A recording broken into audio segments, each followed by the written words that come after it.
Casey Smith, thank you. Thank you so much for joining me. I appreciate that.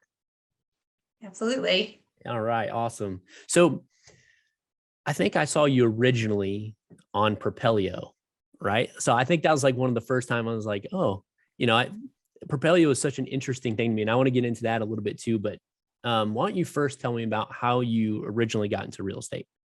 Yeah, so I've lived 9 lives and I come from a completely different background in politics, media analyst. I worked for a company in Zurich, so completely different world. And that job aged me quickly.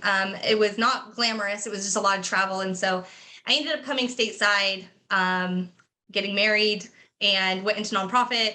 Long story short, I ended up in Dallas and got into sales with my husband at the time, and basically selling windows and siding. So it was completely foreign to me, but they thought I had a knack for sales. So I started doing that and I loved it. We were one call closers. We were some of the top salespeople in the business. And basically we looked at each other and we're like, let's just like sell the whole house. Why not? So we realized we were like capped at what we were selling and we were crushing it. So I was like, let's just sell the whole house. So we went to get our real estate license, and we knew from day one we would go into investing because we had gone to a local RIA, gotten some info, and it was just fascinating. It stimulated my brain. It was a lot at first, but we went right into wholesaling. Fixed and flipped a few right out the gate. So we partnered with people and just started learning the ropes of the investment side of things. So I am still licensed as a realtor, but I really only work with investors. And that's how I got into it. And so the Propelio days, when most people saw me come on, I just started getting to know that group because they were offering amazing education when nobody was at the time. For sure. So we invested in a RIA, which costs tens of thousands, and we started that way. And some of the more successful people in our network started kind of at the same spot as us, and then Yeah. Propelio happened. And so that's basically how we started meeting a completely different network of people. That's interesting. So did you feel pressure at first? So a lot of people start by wholesaling, right? Like they sometimes find a RIA and then they'll kind of think, oh, I can wholesale. So did you feel pressure to start out in wholesaling, to actually like start that direction? That's a really good question. I would say I never felt limited to wholesaling. I definitely was somebody from the beginning that wanted it as a tool in my tool belt. And I'm the type of person that likes to know how to do everything. So when I'm doing sales, I typically figure out what they need and I figure out how to solve that problem. So right out of the gate, I was already licensed as a realtor. So I already knew I could list if they didn't like my offers. And so wholesaling was there. I would say this: if you start out in wholesaling, it gets addictive because the big chunks of money you get, and it's really hard to change your mindset to start looking at your deals through a lens of acquisition first and using wholesale as a last resort. I think people lead with that. So I can tell you this: I felt pressure to do it, but I was never in alignment with my partner about creating a wholesaling business. I never wanted to do that, but it just felt like we were pressured into that world. So we cherry picked a couple of flips, but doing those two operations when you're first starting out, they're two completely different businesses and processes. So it was very exhausting. And I very quickly did not like that transactional piece. Yeah. So was it the way you approach sellers and the way that felt, or was it just you had to kill it every single day? But that shouldn't bother you, right? In sales, oh no, I think you've got to love sales. I mean, you got to love knocking on people. And I door knocked foreclosures. I was that person by myself, door knocking foreclosures. Sounds and really safe. People. Super safe. I'm more terrified of dogs than humans. So there you go. I had my own protection, but I was already used to it. And I'm very used to being with strangers, and it's just kind of part of my personality. So that wasn't the thing. I would say, to be honest, the pressure, what the pressure really comes from? It's your marketing budget, how expensive it is to market. And so that pressure comes to you because you're like, man, I got to pay for marketing this month. I just need a quick 20 grand, turn or 10 grand turn. So I think that's where the pressure was strong on us. It was just that piece. So we had a marketing company, we had a wholesaling company, we had a fix and flip company, and coordinating all of that together and feeding that beast became a full-time job. So that's the pressure right there, is marketing costs if you're not buying from wholesalers and you're going direct to seller. Yeah, I mean, that makes sense. So 3 businesses out of the gate then. So once you get into the RIA, right? And then you think, oh yeah, like you just said, and most people take a little while to kind of vertically integrate, right? And then you were just immediately, we're going to open 3 businesses. Well, it kind of just happened that way because I like to set things up right the first time. And that's how people were advising to do it. So having that many entities out the gate was really stressful. I've paid a lot in legal just to help me figure it out. And I've recently wiped that slate clean and restarted, but we can talk about that another time. So I would say if you're starting out, it is a lot. It's a lot to manage the bank accounts, keeping them fed, knowing what percentage is going back to your marketing versus not. And maybe I was setting it up complicated at first. That's the right way to do it. But a lot of people they tell you to just go for it. Just don't overthink it. And I didn't overthink anything. I just went. And as we started getting properties and money, it was like, we really should organize this because this is going to get chaotic very, very quickly. So yeah, I definitely think if I were to go back, I would have really focused on the one thing and then slowly added on. But at the time when I was learning, I was like, well, this deal is a really good fix and flip. This one's a really good wholesale. So we were just analyzing that way. But I really wish that if I had kept just a percentage of what we wholesaled. Everybody feels that way now, I think. I know, but you don't know until, later, how easy it is to actually get funding when you have a good deal. It's really quite easy. So anyway, I think it was complicated at first, for sure. Yeah, I mean, I think that's okay. So I want to dive into it more, but I do have one of the questions I like to ask people. Is I'm shifting gears just a little bit, so bear with me here. So what's better to have a lot of? Okay, is it better to have a lot of cash or better to have a lot of credit? Ooh, gosh, that's a loaded question. Right. To be honest, I would say, gosh, that's a really hard question.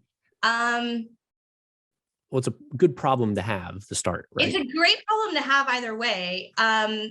If I had to say when you're starting, cash is great.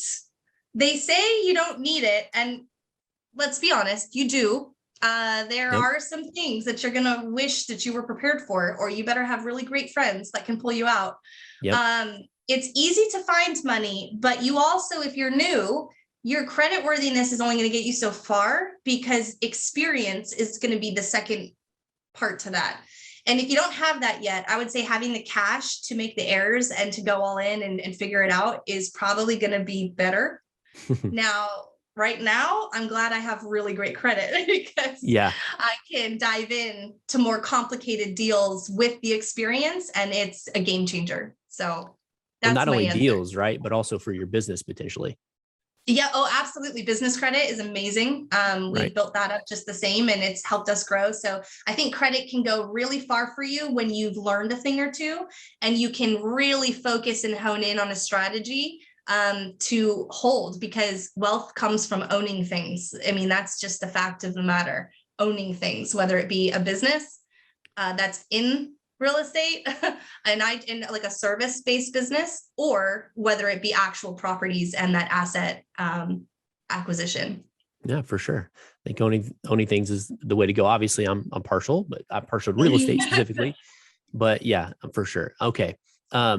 So let's talk a little bit about Atlas before we go. So Atlas, you opened up that. What year did you open that? I think it was during COVID, was it not? Right before COVID hit, actually. Nice. I started it. I started playing around with it in the summer of 2019. And I decided to just go for it and build it in October of 2019. So October is kind of my anniversary month, where we just said, let's just get an entity and let's just go full in. And it was a blessing in disguise because 2020 hit and the world stopped, but I had already set up to be virtual and to help people move deals in a world that was no longer functioning the same way. So Perfect that's timing. when it started. Perfect timing. Just like the book Outliers says, right? Like it was Great perfect book. timing without you even knowing that the timing happened, right? So that's Yep. awesome. Well, I appreciate you being on here. If you can, real quick, just give people, I would heard transaction services is pretty legit. I have dove into it a little bit just from online. So go ahead and just tell people how they can get a hold of you if they're looking for your service. Yeah, great. So if you're looking for transaction coordinators, atlastcservices.com is our website. You can get a lot of information there. You can fill out an application. You can send a comment to us if you have a general question, and we'll follow up with some great info for you. Links to schedule a call with us and everything. So that is the absolute best way, is there. I am also on Facebook. Casey Smith is a very generic name. Good luck. Harder to find. But if you just look follow up me, yeah, look at you'll her find friends. Me. And just look up her. Atlas and you'll be able to get in touch with me. But our website is absolutely the best way. It goes direct to me. Awesome. Thank you very much. I appreciate you joining me today. Thank you. All right. Awesome. So boom, that's it for that. Now I want to dive in deep on some of this other stuff. So one of the things that I heard you talk about that kind of struck, like, you sound very integrator to me, right? You sound integrator, just because, you know, you said you wanted things to kind of a little bit. I know you have visionary qualities for sure. I mean, obviously, like anybody that's going to be an entrepreneur has to have some kind of visionary qualities. But how do you have integrator qualities? Well, like, do you feel that aspect of the business sometimes? So there's a million personality things out there. And it's really funny you say that, because I was a misdiagnosed integrator for a really long time. I'm not an integrator. You're recovering. I'm a recovering misdiagnosed. Yeah. Now, what's interesting is I am what they call a maverick on the predictive index scale. In DISC, I'm what they call a chameleon, and I'm like an adapter. So when they first tested me in DISC, I flatlined, literally across the board flatlined. And I remember looking at my mentor, because at the time I was in a crisis mode, because I was acting as an integrator in the business and in the sales position. I was literally doing everything. And I was so exhausted within the first year. I remember hiring some business mentors right out the gate. They were like my missing piece for my sanity. And I said, well, what am I supposed to be doing? And he looks at me and says, you can do whatever you want, girl. Like, literally whatever you want. And I said, well, that does not help me. How do I figure out what to do when I can do anything? And he said, that's when I started getting advice on, what do you love to do? What do you hate to do? And I had to start looking at it this way. Long story short, they retested me after that, and it shifted greatly. They also retested me in predictive index, and everything else aligned. And they said, oh, you make way more sense now. So I'm on that. I'm basically the type of visionary that can hold the vision. And when I have the time and space to be the thinker and the visionary, I'm in my core excellence. It's when I operate really well, and I can then delegate to a team really well. But I'm the type of visionary that has an understanding of steps 1 through 20. How are we going to get there? Now, some visionaries, what I call venturers, tend to be so off the map that they're on step 100 and they don't know how to get 1 through 50. Right. And they leave everyone behind them because no one can keep up with that kind of vision without a roadmap. So there's definitely levels to this.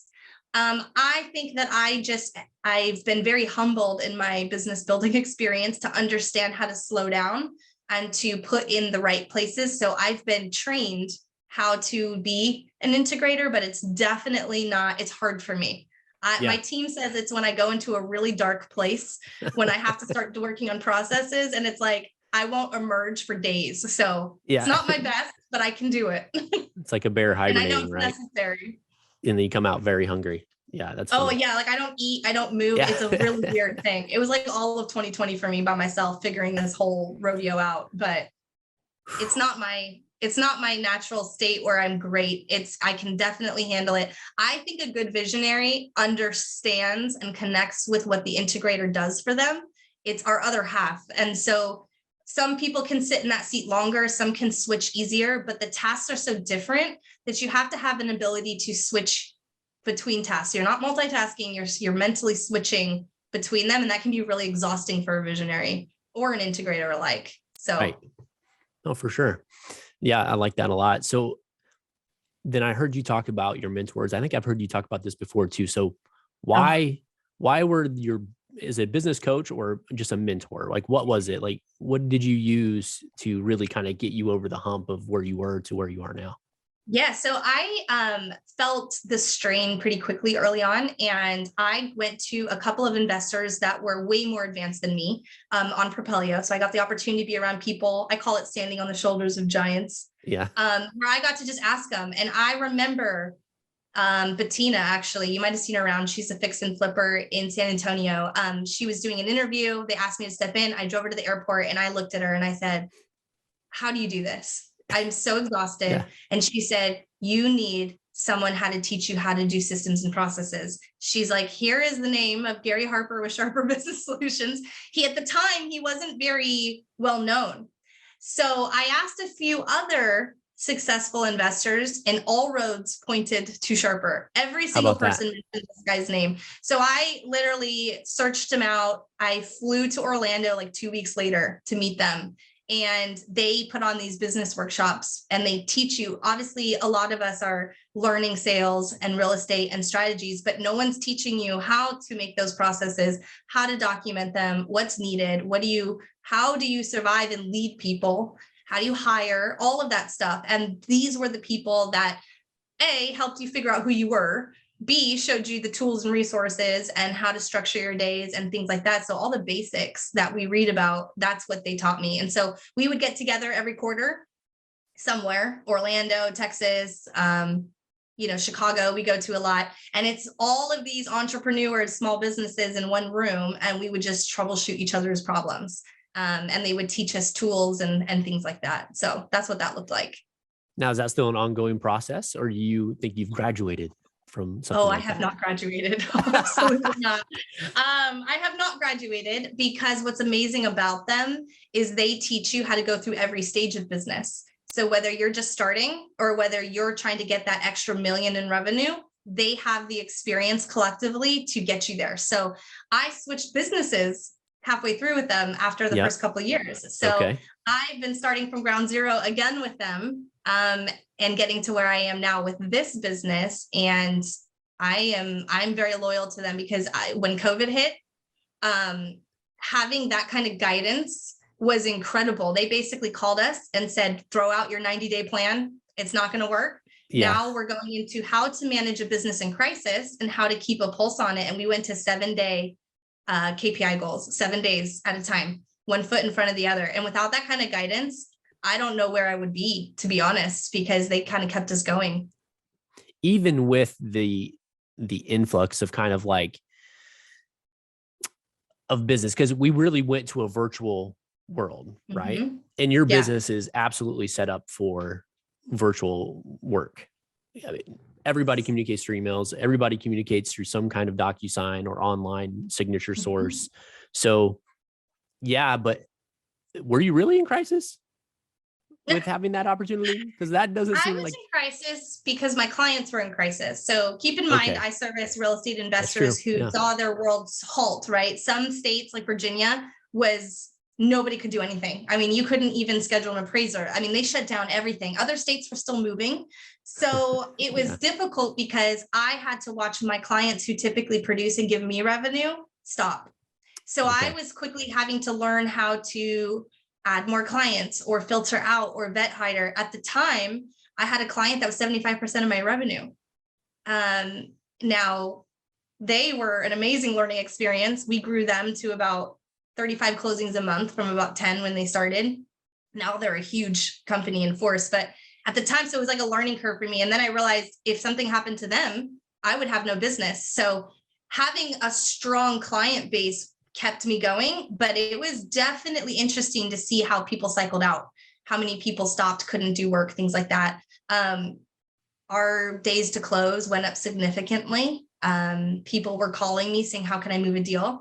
We ended up having back end doors to certain people that were still working. We just had access to them. So working with us helped use our network, but I would say there was a little bit of fear there in being able to figure out what we were navigating just the same. Right. So how do you get from, at the time, how many people did you have on your team? I had one virtual assistant with me the first half of the year, and then I started hiring. So that was in 2020. And we're now a team of 13, I think, roughly. So we've had a pretty consistent growth because thankfully people were looking for jobs they could do remotely. So it definitely worked in my favor. Once title companies, what was interesting about COVID, a lot of people were freaking out that COVID was keeping title companies and lenders from working. There was only a 2-week dip. So while everyone was making excuses saying, oh, COVID this, COVID that, I realized the only reason there was a 2-week gap was because they all had to figure out how to bring their servers home. They work on secure servers. So they had to figure out how to get people in their homes and work and set up. And that was the reason for the delay. Business was the same as usual. It really only came down to city offices that were becoming more difficult to get liens and payoffs. But I think people used COVID as an excuse for a lot of things about slowing down, but there was a whole bunch of people still moving and working and making things change.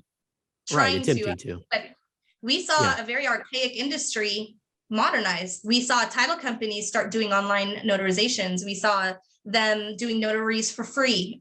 We saw a whole bunch of new tools being added to their tool belts in order to work virtually. So there were some positive things that happened that helped with the efficiency of real estate. That's interesting. Yeah. I mean, I haven't given that much thought. I think that's different per state too, right? I mean, like you said, and you work in a lot of different states, but I can imagine that kind of process. So do title companies love you or hate you as a transaction coordinator? We should see if you interview any of these. I would say for the most part, they love us. Okay.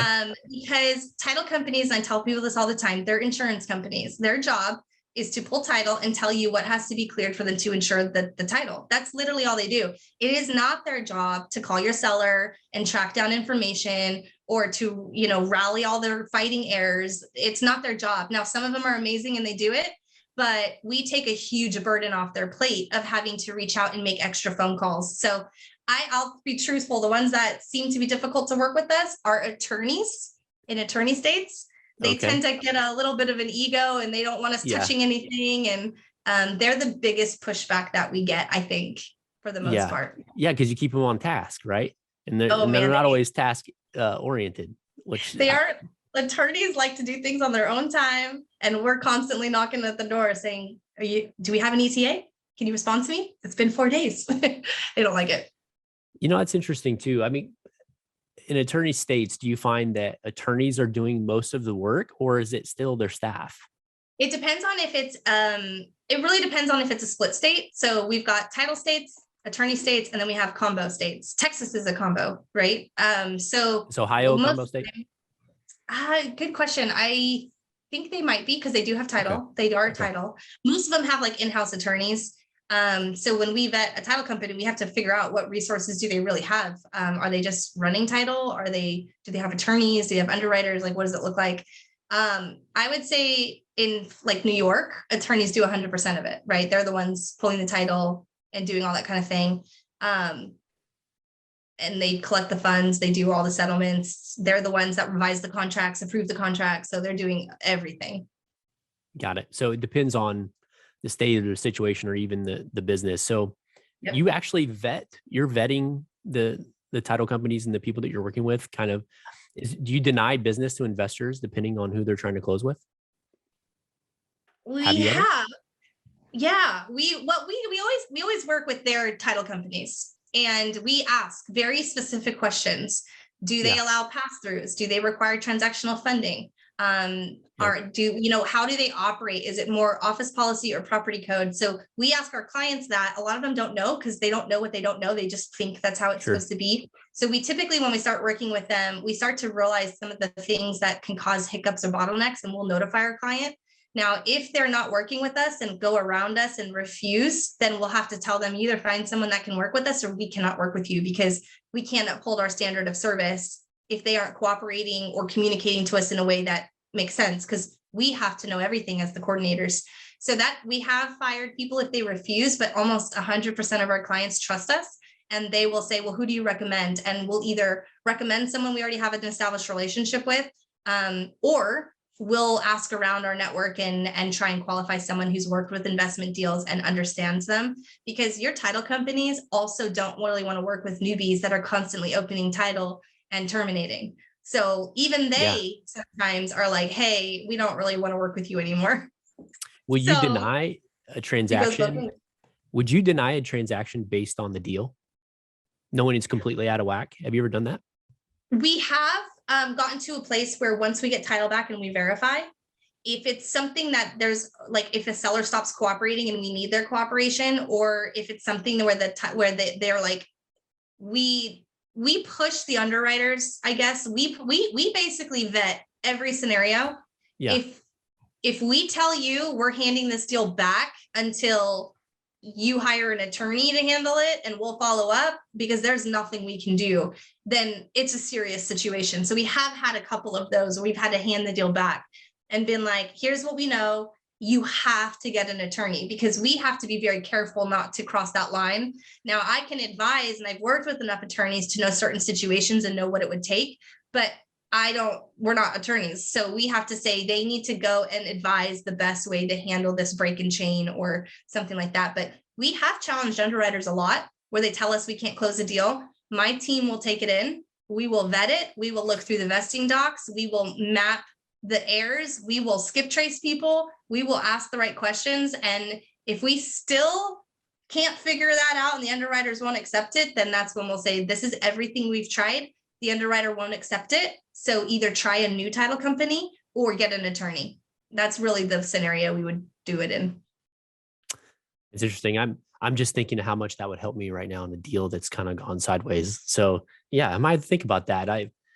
Not to get into my crap, but I bought a sub 2 in 19, and we're going to sell it in this title company. It's a national title company, so not local. It's not the people that we closed with.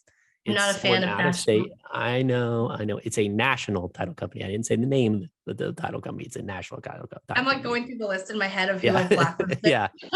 Right. And it's like not everybody understands creative. So, and that's something I know that you do. And I know Texas is big on creative in general. So outside of a traditional deal, creative is something that I love. How do you manage creative deals, especially in different states? In Texas, I'm sure you have it down pat, but what are you doing outside of Texas to make sure you can handle those transactions? Yeah. So when we onboard people, and we don't just work with anyone, so we have like a whole process, because we want to make sure we ask the right questions to know how you operate. And then we like set the process. So if you tell me you're doing creative deals, I will ask you an additional slew of questions, meaning like sub 2s. Hey, what's the paperwork you require? POAs, do you require a payoff when you get it? Like all the things, because everyone does them differently. Yep. You shouldn't, but you do. Yep. And people have different ways, or extra paperwork, or their attorney drew up or some didn't. And obviously I have paperwork, but I don't want to be legally liable for it. So we collect all the paperwork you would use and we file it. We basically create templates in your client account so that we have them ready to go. And then we customize our checklist based on what you require to close your deals. Right. So if you come to me and say, I'm going to start doing sub 2, but I don't do them yet, you're probably going to be confused by the million questions I'm going to ask you. Do you have a standard POA that you use? Are you putting it in a trust prior to closing? What are you doing like in these different scenarios? What do you want as your closing package? So we kind of ask the right questions to get you set up to where you can figure out if you're ready to do a deal like that, because we do consult you in best practices. We work with about 30 to 40 companies right now. So we can advise on who's streamlined and who isn't. Or we'll recommend that you get an attorney vetted against them, make sure you're doing it correctly and meeting the state guidelines for those types of deals, because they do vary. And we'll also make sure that we understand how you want it done, meaning, do you want to put these into the closing docs? Do you want them prior to closing? So at the point that we ask for them, what are you collecting when you talk to your seller? If you know you're buying at sub 2, are you getting a mortgage statement right then and there? Or is this something that we have to chase down? So we basically try to advise you on the best practices on the acquisition, even before it gets to us. And then we make sure that that paperwork is done. All attorneys and closers have it. They understand what we want. And then we basically set that process from there. So we customize your checklists based on type of deal, status of deal, and location. And we basically put that together for you. And then when it comes through, we go through the process, and then we revisit that process and say, hey, what went well, what did not go well? Here's what we need from you. And then you can tell us, hey, actually, we actually want this line item on the HUD differently this time, or something like that. And we just adjust accordingly until we get a good flow going. No, that's fantastic.